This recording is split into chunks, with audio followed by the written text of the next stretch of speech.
విజయ్ దివస్ సందర్భంగా భారత సాయుధ దళాలకు నివాళులర్పించారు రక్షణ మంత్రి రాజ్నాథ్ సింగ్. సైనికుల ధైర్య సాహసాలు, త్యాగాల్ని స్మరించుకున్నారు. 1971లో దేశానికి విజయాన్ని అందించిన సైనికులకు దేశమంతా కృతజ్ఞతతో నమస్కరిస్తుందని పేర్కొన్నారు.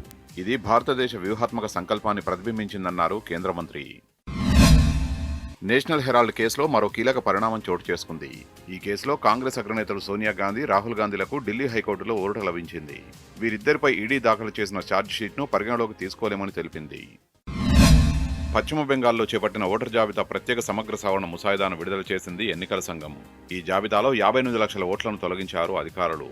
ఇందులో 24 లక్షల మంది మృతి చెందినట్లు తెలిపారు. మరో 19 లక్షల మంది ఇతర ప్రాంతాల్లో స్థిరపడినట్లు పేర్కొన్నారు. ఈవీఎంల పనితీరుపై ప్రతిపక్షాలు చేస్తున్న విమర్శల్ని తప్పుబట్టారు ఎన్సీపీ ఎంపీ సుప్రియా సూలే. మహారాష్ట్ర ఎన్నికల్లో బీజేపీ విజయానికి ఈవీఎంలే కారణమన్న కాంగ్రెస్ ఆరోపణల్ని తిప్పికొట్టారు. బారామతి నుంచి తాను ఇదే మిషన్పై 4 సార్లు గెలిచానని తెలిపారు. ఎన్నికల సంస్కరణలపై చర్చ సందర్భంగా ఆమె ఈ వ్యాఖ్యలు చేశారు. దేశ రాజధాని ఢిల్లీ కాలుష్య కాసారంలా మారింది. దాదాపు 27 ప్రాంతాల్లో ఎయిర్ క్వాలిటీ ఇండెక్స్ దారుణంగా పడిపోయింది. వజీర్పూర్లో గరిష్టంగా గాలి నాణ్యత 500కు దిగజారింది. దీనికి తోడు నగరాన్ని పొగమంచు కమ్మేసింది. రోడ్డు, రైలు, విమానాల రాకపోకలపై దృశ్యమానత ప్రభావం పడింది. దీంతో పలు విమానాల్ని రద్దు చేశారు అధికారులు. మరికొన్ని విమానాల్ని దారిమళ్లించారు. ఢిల్లీలో ఘోర ప్రమాదం జరిగింది. ఢిల్లీ ఆగ్రా ఎక్స్ప్రెస్ హైవేపై పొగమంచు కారణంగా పలు వాహనాలు ఒకదానికొకటి ఢీకొన్నాయి. దీంతో పలు వాహనాల్లో మంటలు చెలరేగాయి. ఈ ప్రమాదంలో 5 ప్రాణాలు కోల్పోగా మరో 25 మంది తీవ్రంగా గాయపడ్డారు. మొత్తం 7 బస్సులు, 4 కార్లు మంటల్లో చిక్కుకొని బూడిదయ్యాయి.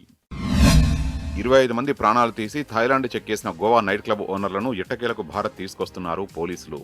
సోదరులైన సౌరవ్ లూత్రా, గౌరవ్ లూత్రాలను బ్యాంకాక్ నుంచి ఇండిగో విమానంలో తరలిస్తున్నారు. ఢిల్లీకి చేరాక సోదరులిద్దరిని పాటియాలా హౌస్ కోర్టులో హాజరుపరచనున్నారు పోలీసులు. కోల్కతా స్టేడియం గందరగోళానికి ఫుట్బాల్ దిగ్గజం లియోనెల్ మెస్సీనే కారణమని ఆరోపించాడు టీమిండియా మాజీ క్రికెటర్ సునీల్ గవాస్కర్. అసలు దోషిని వదిలేసి ఇతరుల్ని నిందించడం సరికాదన్నారు. మెస్సీకి భద్రతా సమస్యలు ఎదురవుతాయేమోనన్న వాదనను కూడా గవాస్కర్ తోసిపుచ్చాడు. అంతర్జాతీయ మార్కెట్ల ప్రతికూల సంకేతాలతో దేశీయ స్టాక్ మార్కెట్లు నష్టాల్లో కొనసాగుతున్నాయి. మదుపర్ల అప్రమత్తతతో సెన్సెక్స్, నిఫ్టీలు ఒడిదుడుకులకు లోనవుతున్నాయి. మరోవైపు మార్కెట్లో రూపాయి విలువ అంతకంతకు క్షీణిస్తోంది. భారత్ అమెరికా ట్రేడ్ డీలుపై నెలకొన్న అనిశ్చితలతో రూపాయి ఇవాళ మరో 5 పైసలు క్షీణించి 90.83 వద్ద సరికొత్త జీవనకాల కనిష్టాన్ని తాకింది. నిన్నటిదాకా పరుగులు పెట్టిన పసిడి ధరలు ఇవాళ కాస్త శాంతించాయి. పెట్టుబడిదారులు కమోడిటీ మార్కెట్ల వైపు మొగ్గు చూపడంతో ధరల ఊగిసలాట కొనసాగుతోంది. దీంతో 24 క్యారెట్ల 10 గ్రాముల ధర ఏకంగా 1500 రూపాయలు తగ్గింది. ఆర్నమెంట్ గోల్డ్పై 1400 రూపాయలు తగ్గింది. కిలో వెండి ధర 4000 రూపాయలు తగ్గింది.